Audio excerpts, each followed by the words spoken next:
Hi, this is Rachelle with Journal Life's Journey, and I am back to work on my micro cover. This is the fun part. I'm preparing to add the decorative elements to the cover. I have these little snakes, or I don't know if they're supposed to be snakes or worms. I don't remember what the packaging said, but I have them, and I've had them for a couple of years. And I wanted to try this before, so now I'm finally getting a chance to use them. And I am going to use some 3-in-1 glue to glue these onto the front cover of my micro cover. And I'm just lining them up, placing them. It doesn't really matter which color I use of the snakes. I'm going to call them snakes. Of the snakes, because all of that will be covered up eventually. And this is kind of a Halloween spooky themed cover. So on the outside, I'm trying to make it a little scary, a little creepy. But then on the inside, I'm going to make it a little lighter, a little more fun. And now I'm going to use my DIY Mod Podge type solution and some tissue paper that came in a package that I received from MLG & Co. And I'm just balling up that tissue paper, getting it as crinkly as I can get it, as wrinkled up and crinkled up as possible. And before I start adding that, I'm going to go ahead and trim the tail off of the snake that was hanging over the edge. And here I'm balling up the tissue paper a little bit more, getting it ready, and now I'm going to start placing it down just to see how it's going to look. So I've given the glue on the snakes a little time to dry, and now I'm going to go ahead and apply my DIY Mod Podge to the cover and apply the crinkled up tissue paper. Here I'm applying a generous layer of the Mod Podge mixture. And I'm going to start applying the tissue paper. I want it to be as wrinkled and textured as possible, so I'm not trying to smooth it out. I'm just placing it on the cover and pressing it down into the glue mixture, or my DIY Mod Podge.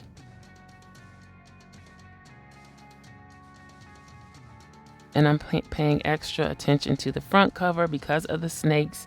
There is, a 3D effect there. So I just want to make sure that everything is adhered well. And I'm just going to tear off the excess tissue paper here. And I'm taking the brush, making sure that the tissue paper is pressed closely around the snakes. And now I'm going to continue applying the glue mixture to the spine and back of the cover.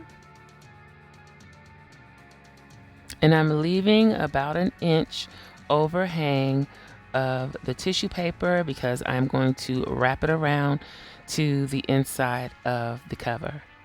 And here I'm just using a torn piece of tissue paper to repair some holes.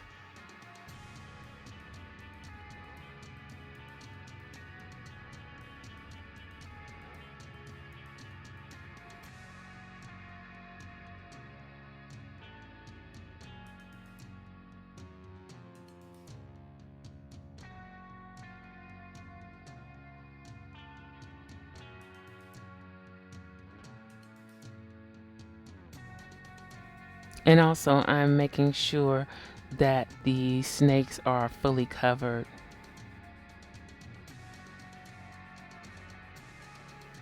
So here I'm just adding a few final touches with the glue, making sure everything is sealed and glued down well. And then I'm going to let this dry, and we will continue with the next step in this process.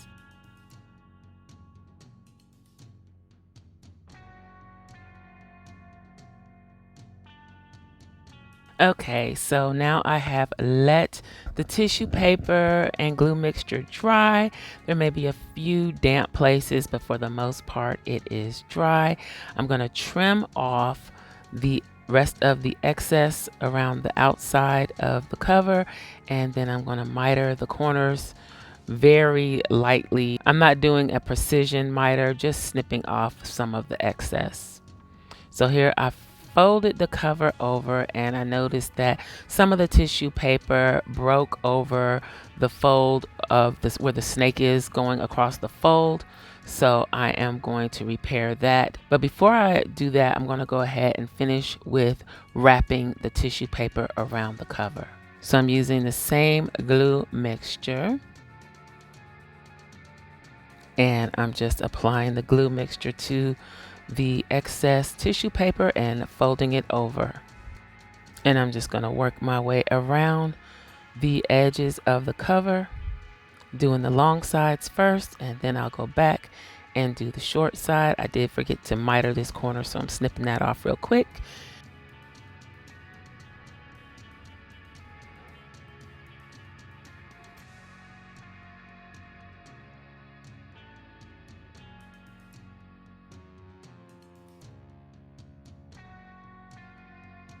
So I'm folding over this last bit of tissue paper and just checking the edges to make sure everything is sealed down or has the glue mixture on it. Now I'm going to go ahead and try to repair the torn areas on the snakes where they go over the fold. I didn't think of that would happen. I'm not sure that there was much that I could have done about it other than cutting the snakes, and I don't think that would have looked good. So I'm just going to do my best to repair it with the tissue paper. I think the key to this was when I put the tissue paper on initially, I should have had it folded so that it would have a little give. But as it was, I did it with the book cover laying flat. So there was no give when it came time to fold, and the tissue paper just cracked over the rubber snakes. So I'm just testing around the snakes, making sure everything is glued down, and I'm going to give it some time to dry. And here I'm just adding a little more of the tissue paper over the snakes just to make sure that they are as 3D as I can get them.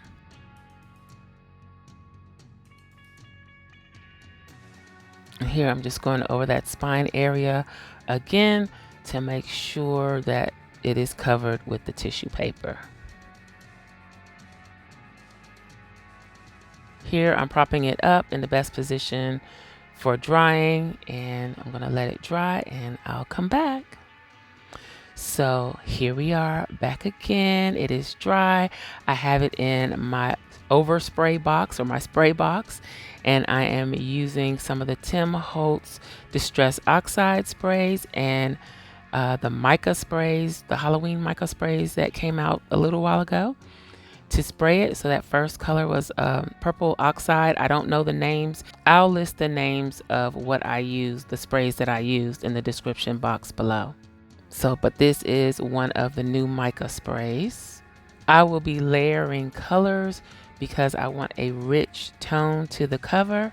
So I don't want it to just be a flat color. I want it to have variations in the color. So this is the orange Mica spray, and I am spraying that mainly in the area where the snakes are. I haven't decided what color I want the snakes to be eventually, but I do want them to be a different color from the background or the base of the cover. And here I am spraying. It's a black grayish mica stain. It's not really black. I think it's like a metal color actually. And I'm gonna go ahead and dry the sprays. So I flip it over on the inside, and I just use the gunmetal. I don't know if it's gunmetal, but it's a grayish black mica stain to spray the edges. I didn't think it would need the layering of color that the outside needed because much of it will be covered. And I'm taking the heat tool again, drying the sprays. Just checking to make sure that my snakes didn't break, and they did a little bit, but I can fix it.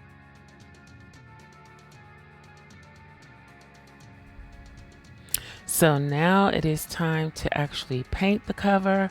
I'm going to be using some craft paint. It is black acrylic, and this paint actually is a gloss paint. I don't really care for gloss paints on things like this, but I wanted it to have a nice seal to it, and I really didn't want to put Mod Podge over it. I could probably use another sealant, but I'm going to see how the acrylic black paint does, and I'm basically using a dry brush to brush it on. I'm not trying to completely coat the cover.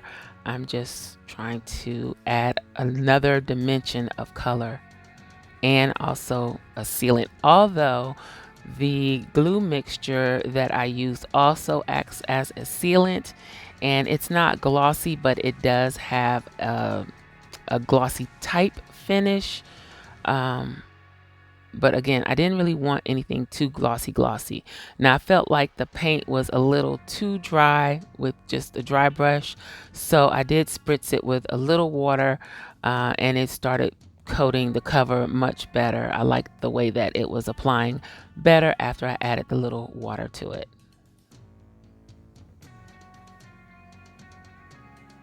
So, and I'm not going over the snakes with the black, I'm just going around them.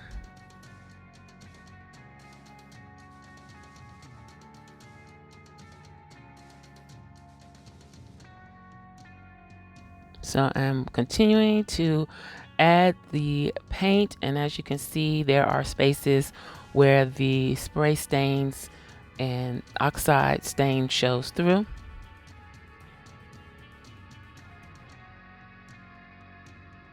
Continuing to paint the spine and the back.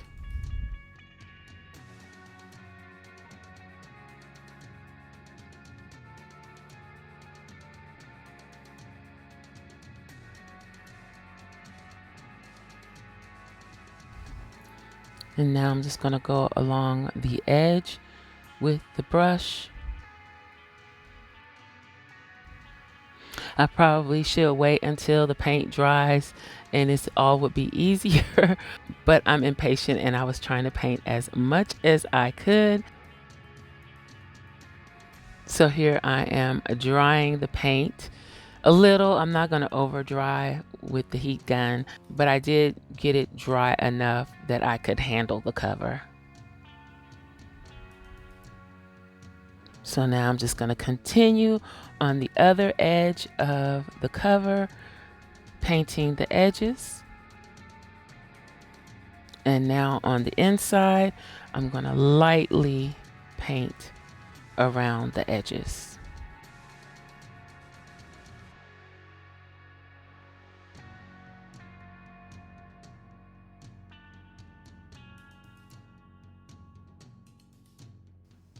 And now I'm just doing a little touch-up work on the front cover around the snakes to try and help them stand out a little bit more, give them a little shadowing, and so that the 3D look pops a little bit more. So I hope you enjoyed this video. If you did, please give it a thumbs up and make sure you subscribe to this channel and turn on your notifications so that you don't miss the next part in this series or any other videos that I post. Thanks for watching, and I'll holler at y'all next time. Bye.